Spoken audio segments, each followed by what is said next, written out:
Hi students, welcome back to our channel achieve excellence in commerce by Mansi Zaveri. તો આજે આપણે statistics part 2 એમાં chapter number 2 યાદચ્છિક ચલ અને અસતત સંભાવના વિતરણની શરૂઆત કરવા જઈ રહ્યા છે। તો લેસન શરૂ કરીએ। દાખલા તેના પહેલા આપણને ખ્યાલ હોવો જોઈએ કે યાદચ્છિક ચલ કોને કહેવાય છે, અસતત સંભાવના વિતરણ કોને કહેવાય છે, રાઈટ। એના એક્ઝામ્પલ સાથે આપણે આજે શીખીશું વ્યાખ્યાઓ, તો જેથી કરીને સેક્શન બીના ક્વેશ્ચન પણ થઈ જશે, એમસીક્યુ પૂછાશે એક્ઝામ્પલ સાથે, તો એ પણ તમે સોલ્યુશન આપી શકશો અને દાખલા ગણવામાં પણ સરળતા રહેશે, રાઈટ। તો વિડીયોને આરામથી જોવાનો છે અને બધી વ્યાખ્યા નોટબુકમાં લખી લેવાની છે। તો શરૂઆત કરીશું। પહેલી જ વસ્તુ અહીં આપણે લખેલી છે કે યાદચ્છિક ચલ, રાઈટ। તો આપણે શરૂઆત કરીએ કે યાદચ્છિક ચલ કોને કહેવાય છે। તો યાદચ્છિક ચલ, તો એની વ્યાખ્યા આપણે લખીશું અને પછી એને સમજી લઈશું। તો યાદચ્છિક ચલ કોને કહે છે? તો યાદચ્છિક પ્રયોગ સાથે સંકળાયેલ નિદર્શવકાશ યુના દરેક ઘટક એટલે કે પરિણામને વાસ્તવિક સંખ્યા સાથે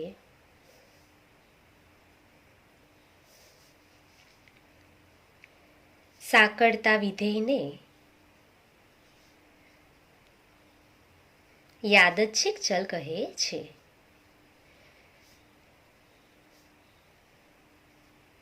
રાઈટ।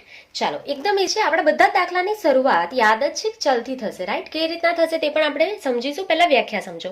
તો યાદચ્છિક પ્રયોગ આપણે સંભાવનામાં શીખી ગયા। યાદચ્છિક પ્રયોગ એટલે કે રેન્ડમ એક્સપેરિમેન્ટ। તો એના સાથે સંકળાયેલા જે પણ નિદર્શવકાશ યુ છે એના દરેક ઘટકને તમે વાસ્તવિક સંખ્યા સાથે સાંકળશો તો એ જે વિધેય છે તે વિધેય કયું બનશે? યાદચ્છિક ચલ બનશે, રાઈટ। એને આપણે સંકેતમાં શેના વડે દર્શાવીશું? કેપિટલ એક્સ વડે। યાદ રાખવાનું છે, આપણા દાખલાની શરૂઆત કેપિટલ એક્સ થી જ થશે, રાઈટ। તો યાદચ્છિક ચલને સંકેતમાં કેપિટલ એક્સ વડે દર્શાવવામાં આવે છે। ક્લિયર? ચાલો એકવાર રિપીટ કરીશું યાદચ્છિક ચલની વ્યાખ્યા અને પછી આગળ જોઈશું। તો યાદચ્છિક પ્રયોગ સાથે સંકળાયેલા નિદર્શવકાશ યુના દરેક ઘટકને, પહેલા આપણે આટલું જ યાદ રાખવાનું છે, આપણે પાર્ટ પાડીને વ્યાખ્યા લર્ન કરવાની છે, રાઈટ।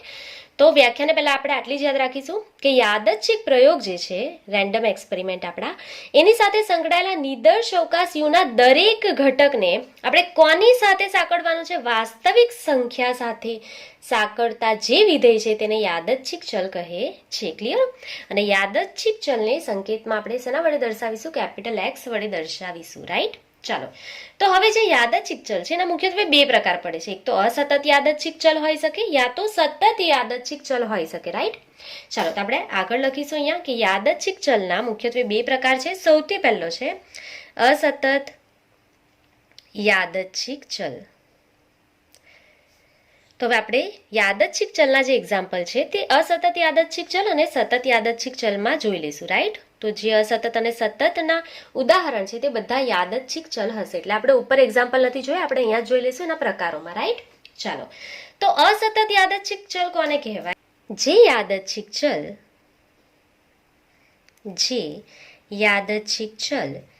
એક્સ, આપણો યાદચ્છિક ચલ શું છે? Capital x. તો જે યાદચ્છિક ચલ એક્સ વાસ્તવિક સંખ્યાઓના ગણ, વાસ્તવિક સંખ્યાઓનો ગણ શું થાય? વાસ્તવિક સંખ્યા એટલે રિયલ નંબર, તેનો ગણ શું થાય? Capital R, right. આપણે સંભાવનામાં શીખેલા છે। તો જે યાદચ્છિક ચલ એક્સ એ વાસ્તવિક સંખ્યાઓના ગણ આરમાં આવે અથવા તો તેના ઉપગણમાં ગણી શકાય તેટલી કિંમતો ધારણ કરી શકતો હોય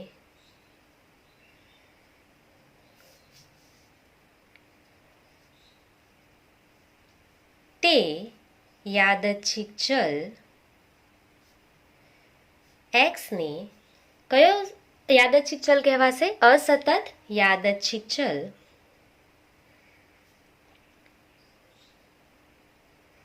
કહે છે।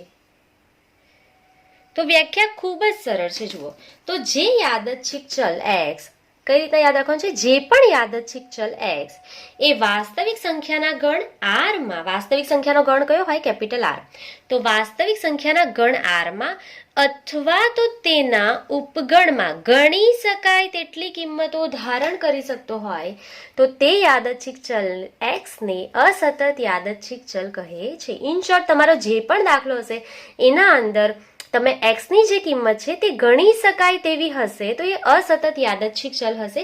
આપણું લેસન જ અસતત સંભાવના વિતરણ માટેનું છે ને, રાઈટ?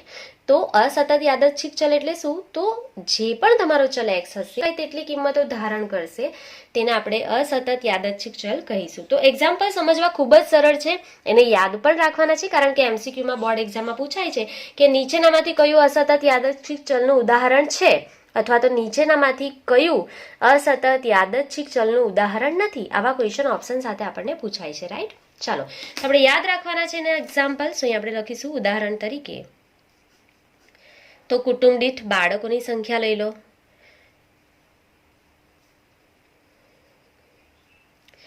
તો એક કુટુંબમાં જે બાળકોની સંખ્યા છે તે આપણે ગણી શકીશું ને, રાઈટ? તો ગણી શકાય તેટલી કિંમતો હશે, બરાબર?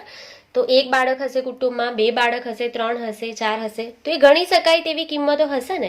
તો એટલા માટે શેનું ઉદાહરણ આવશે? અસતત યાદચ્છિક ચલનું ઉદાહરણ આવશે. એના અગાડી જો તમારે લખવું હોય તો તમે એક સિક્કાને 2 વાર ઉછાળવાના પ્રયોગમાં મળતી છાપ અથવા કાટની સંખ્યા, આપણે છાપની લખીએ તો છાપની સંખ્યા, તો એક સિક્કાને 2 વાર ઉછાળો, બરાબર, અને એ પ્રયોગમાં છાપની સંખ્યા કેટલી હશે તો એ તમે ગણી શકશો ને. તો તમે એને ગણી શકશો એટલા માટે કયા ઉદાહરણમાં આવશે? અસતત યાદચ્છિક ચલના ઉદાહરણમાં આવશે, રાઈટ? આગળ લખીએ તો કોઈ પણ વ્યક્તિના જન્મનું વર્ષ, તો આપણને ખ્યાલ છે ને આપણા જન્મનું વર્ષ કયું છે, રાઈટ? તમારા જન્મનું જે પણ વર્ષ છે, 2001, 2002, 2003, વોટ એવર, રાઈટ? તો એ ગણી શકશો ને કયું વર્ષ છે. તો એ પણ શેના એક્ઝામ્પલમાં આવશે? અસતત યાદચ્છિક ચલના એક્ઝામ્પલમાં આવશે. ત્યાર પછી તમે જ્યાં પણ જે પણ એરિયામાં રહેતા હશો ત્યાં એરિયામાં રોડ પર જે પણ અકસ્માતની સંખ્યા થયેલી હોય કોઈ પર્ટિક્યુલર દિવસ દરમિયાન, તો એ તમે ગણી શકશો ને કે આજે તમે જે પણ એરિયામાં રહો છો, બરાબર, એ એરિયામાં એ રોડ પર એક્સિડન્ટ થયા છે 0, 1, 2 કેટલા થયા છે એની એક્સિડન્ટની સંખ્યા આપણે કાઉન્ટ કરી શકીએ, રાઈટ? તો એ પણ આપણે અહીંયા એક્ઝામ્પલમાં લખી શકીએ કે એક સ્થળે થતા અકસ્માતની સંખ્યા વગેરે, રાઈટ? તો આપણે બધા એક્ઝામ્પલ યાદ રાખી લેવાના છે. અસતત યાદચ્છિક ચલ એટલે કયો? કે જે યાદચ્છિક ચલ x વાસ્તવિક સંખ્યાના ગણ r માં અથવા તેના ઉપગણમાં ગણી શકાય તેવી કિંમત ધારણ કરી શકતો હોય તે યાદચ્છિક ચલને અસતત યાદચ્છિક ચલ કહે છે. અને એક્ઝામ્પલમાં કુટુંબ દીઠ બાળકોની સંખ્યા જ આપણે ગણી શકીશું. એક સિક્કાને 2 વાર ઉછાળવાના પ્રયોગમાં જે પણ છાપ કે કાટની સંખ્યા મળશે એ પણ આપણે ગણી શકીશું. વ્યક્તિના જન્મનું વર્ષ, એક સ્થળે થતા અકસ્માતોની સંખ્યા, તો આવા ઘણા બધા એક્ઝામ્પલ છે જેમાંથી આપણે પર્ટિક્યુલર જે વારંવાર પૂછાય છે એક્ઝામમાં MCQ સાથે તે મેઇન એક્ઝામ્પલ આપણે અહીંયા લખેલા છે, રાઈટ? ચાલો, તો આગળ વધીશું. પહેલો પ્રકાર આપણે સમજી લીધો, અસતત યાદચ્છિક ચલ કોને કહેવાય? તો સતતની વ્યાખ્યા તમને અહીંયાથી જ આવડી જશે. તો સતત યાદચ્છિક ચલ, ચાલો આ વ્યાખ્યાઓ પણ તમારે યાદ રાખવાની છે. સેક્શન બી માં તમને વ્યાખ્યાઓ અહીંયાથી પૂછાશે અથવા તો ઉદાહરણ પૂછાશે કે અસતત યાદચ્છિક ચલના કોઈ પણ 3 ઉદાહરણ આપો અથવા તો કોઈ પણ 2 ઉદાહરણ આપો. આ રીતે પણ સેક્શન બી માં ક્વેશ્ચન હોઈ શકે, રાઈટ? ચાલો, તો યાદ રાખી લેવાનું છે. હવે સતત યાદચ્છિક ચલ કોને કહેવાય? તો જે યાદચ્છિક ચલ x ગણ r અથવા તેના ઉપગણ હોય તેવા અંતરાલ, તમને અંતરાલ ખ્યાલ જ છે, અંતરાલ કયો છે? a અને b, બરાબર? તો a અને b માં જ્યાં હંમેશા તમને ખ્યાલ હોય કોઈ પણ અંતરાલ બનશે ને તો એની કિંમત હંમેશા કેવી હોય? નાની હોય, રાઈટ? કોઈ પણ આપણે બ્રેકેટમાં અંતરાલ લખીશું તો 2 થી 5 આ રીતના લખવું હોય તો હંમેશા એની કિંમત હંમેશા નાની હોય, બરાબર? એ આપણને ખ્યાલ જ છે. તો અહીંયા કમ્પલસરી તમારે લખવું પડશે કે જ્યાં a is less than b, એની કિંમત હંમેશા b કરતા કેવી હશે? નાની હશે. તો a લેસ ધેન b ની કોઈ પણ કિંમત ધારણ કરવા સમર્થ હોય અથવા તો ધારણ કરી શકતો હોય તે યાદચ્છિક ચલ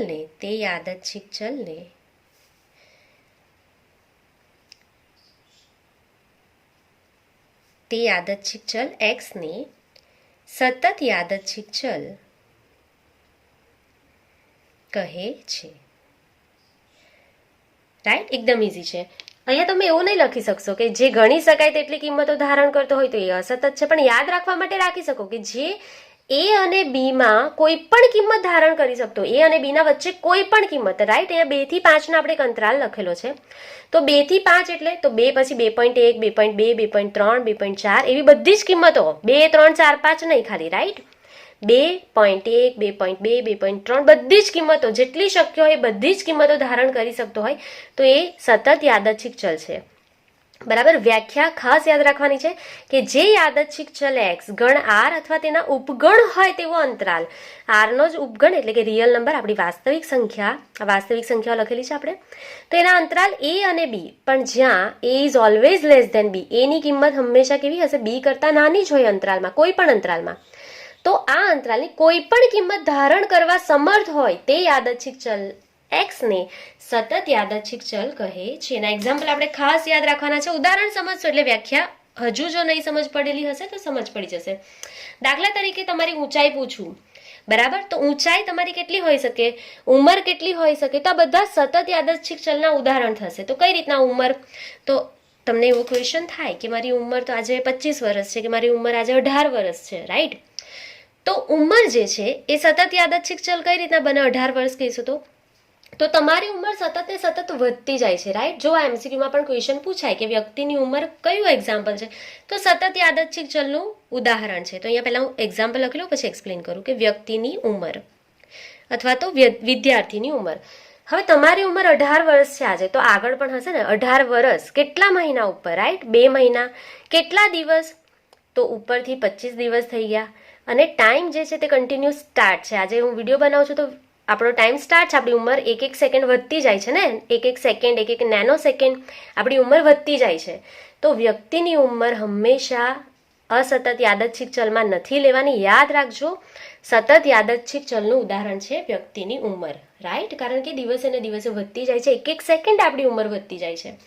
તે જ રીતે આપણે વ્યક્તિ છે ને આપણી ઊંચાઈની વાત કરીએ તો એ પણ ઊંચાઈ જે છે તે હંમેશા સપોઝ અહીંયાથી લો, તમારી હાઇટ 5'5" છે, કોઈ કહેશે કે મારી હાઇટ 4'5" છે. રાઈટ, તો એ કોઈ પણ કિંમત ધારણ કરી શકશે ને. રાઈટ, એકદમ ફિક્સ તો નથી ને કે આટલી જ તમારી હાઇટ છે. તો ઊંચાઈ પણ શેનું એક્ઝામ્પલ થશે, સતત યાદચ્છિક ચલનું એક્ઝામ્પલ થશે. તો આપણે અહીંયા લખશું વ્યક્તિની ઊંચાઈ, વ્યક્તિનું વજન, કોઈ પણ કિંમત ધારણ કરશે વ્યક્તિનું વજન. રાઈટ, વ્યક્તિનું વજન, જરૂર નથી કે આપણે એવું કહીશું કે મારું વજન 40 કિલો છે, નહીં કહીશું ને, 40 કિલોના ઉપર બી કેટલું હશે તે આપણે માપી શકીશું. તો વ્યક્તિનું વજન બી કેટલા શેમાં આવશે, તમારું સતત યાદચ્છિક ચલના એક્ઝામ્પલમાં આવશે. રાઈટ, એ સિવાય દિવસ દરમિયાનનું મહત્તમ તાપમાન લઈ લો, દિવસ દરમિયાનનું મહત્તમ તાપમાન, એ પણ કોઈ પણ વેલ્યુ ધારણ કરી શકશે તાપમાન. બરાબર, તો એ પણ સતત યાદચ્છિક ચલનું ઉદાહરણ છે. ત્યાર પછી તમે લઈ લો કે કોઈ પણ કંપનીનું ઉત્પાદન કેટલું થયું, તો આ બધા જે છે એ સતત યાદચ્છિક ચલના એક્ઝામ્પલ થશે. ખાસ યાદ રાખજો, વ્યક્તિની ઉંમર તો એ કોઈ પણ હોઈ શકે છે સતત યાદચ્છિક ચલમાંથી. વ્યક્તિની ઊંચાઈ, બરાબર, એ પણ ગમે તેટલી હોઈ શકે છે. વ્યક્તિનું વજન, આ બધાને ફિક્સ નંબર નથી. જેવી રીતે અહીંયા જો કુટુંબ દીઠ બાળકોની સંખ્યા 1, 2, 3, 4 હોઈ શકે, એક સિક્કાને 2 વાર ઉછાળો તો તમને છાપની સંખ્યા એક્ઝેક્ટ મળી જશે. વ્યક્તિના જન્મનું વર્ષ એક્ઝેક્ટ મળી જશે કે તમે 2002માં તમારું જન્મનું વર્ષ છે, 2000માં છે, 1998માં છે, જે પણ છે. અને એક સ્થળે થતા અકસ્માતની સંખ્યા 0, 1, 2, 3, 4 કોઈ પણ છે સંખ્યા મળી જશે. રાઈટ, પણ સતત યાદચ્છિક ચલમાં વ્યક્તિની ઉંમર, વ્યક્તિની ઊંચાઈ, વ્યક્તિનું વજન, દિવસ દરમિયાન મહત્તમ તાપમાન કેટલું છે, કેટલા ડિગ્રી સેલ્સિયસ છે. રાઈટ, તો આ બધા જે એક્ઝામ્પલ છે, અને કંપનીનું ઉત્પાદન પોઈન્ટમાં પણ હોઈ શકે. રાઈટ, તો આ બધી વસ્તુ સતત યાદચ્છિક ચલના એક્ઝામ્પલમાં તમારે ધ્યાનમાં લેવાની છે. તો આઈ હોપ કે તમને આ બંને વસ્તુ એકદમ ક્લિયર થઈ ગઈ હશે. અસતત યાદચ્છિક ચલ એટલે જે ગણી શકાય તેવી કિંમતો ધારણ કરે, બરાબર, ગણ આર માંથી અથવા તેના ઉપગણમાંથી, તો એ અસતત યાદચ્છિક ચલ બની જશે. ચાલો, તો હવે આપણું આખું લેસન મેઇન અસતત યાદચ્છિક ચલનું સંભાવના વિતરણ આપણે શીખવાનું છે. અહીંયાથી જ આપણા દાખલા શરૂ થશે. તો આપણે પહેલા શીખીશું હવે અસતત સંભાવના વિતરણ કોને કહે છે. આપણે આજે જેની વ્યાખ્યા શીખવાની છે, તો અહીં આપણે સ્ટાર કરીને આગળ લખીશું અસતત સંભાવના વિતરણ. અસતત સંભાવના વિતરણ. ચાલો, આની વ્યાખ્યા પણ આપણે યાદ રાખવાની છે. અને અસતત સંભાવના વિતરણ આજે શીખવાના છે, યાદ રાખી લેશો તો તમારા ઉદાહરણની શરૂઆત આજથી જ થઈ જશે. દાખલા તમને સમજ પડવા લાગશે, રાઈટ? ચાલો, તો ધ્યાનથી સમજજો કે અસતત સંભાવના વિતરણ કોને કહે છે. તો ધારો કે અસતત યાદચ્છિક ચલ, અસતત યાદચ્છિક ચલ એક્સની કિંમત કોઈ પણ હોઈ શકે. જે રીતના આપણે અસતત ચલની જ વાત કરીશું, સતત ચલને હવે આપણે વાત કરવાના નથી, બરાબર? આપણી જે પણ દાખલા હશે અસતત યાદચ્છિક ચલના જ હશે, કારણ કે આપણે અસતત સંભાવના વિતરણ શીખવા જઈ રહ્યા છે. તો સપોઝ કુટુંબ દીઠ બાળકોની સંખ્યાની વાત કરીએ તો બાળકોની સંખ્યા 0 પણ હોઈ શકે, 1 પણ હોઈ શકે, 2 પણ હોઈ શકે, 3 સુધી મેક્સિમમ સપોઝ આપણે લીધી છે આપણા દાખલામાં.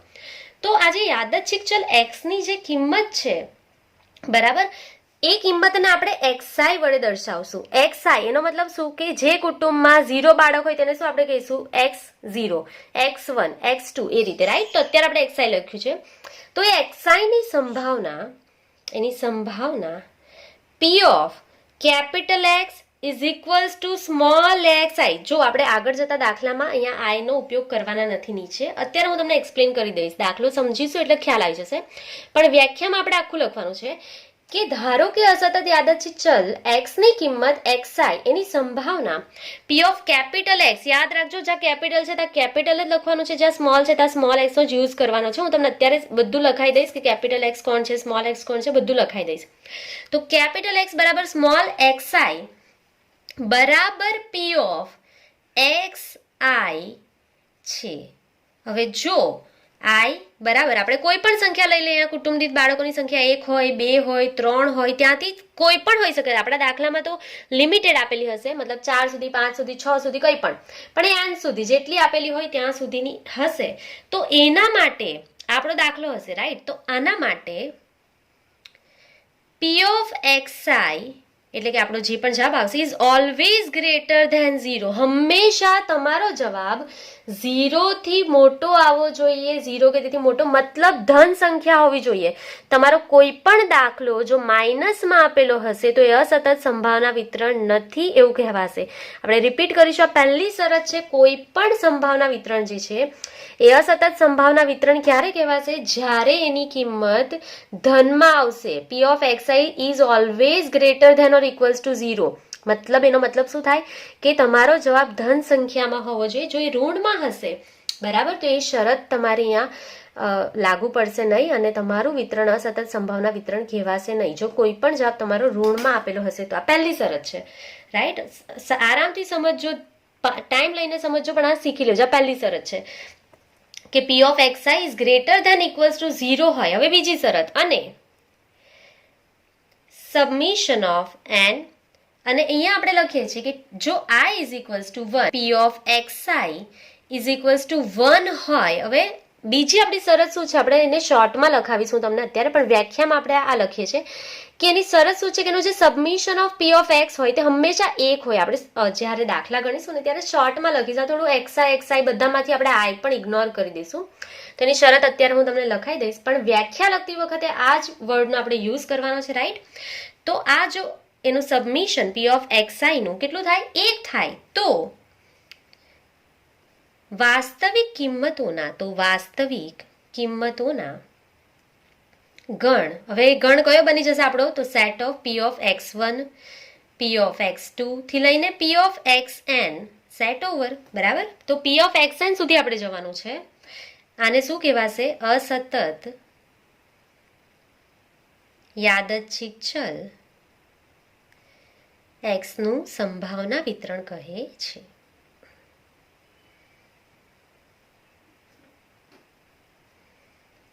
ચાલો, એકદમ ઇઝી છે. આપણે એને કોષ્ટકમાં ડાયરેક્ટલી દાખલામાં જ શીખી લેશું. અહીં આપણે કોષ્ટક બનાવતા નથી. કોષ્ટક બનાવવું એકદમ સહેલું છે, કંઈ અઘરું નથી. આપણે ઉપર એક્સની વેલ્યુઝ લખી લેશું અને નીચે પી ઓફ એક્સ લખી લેશું. રાઈટ?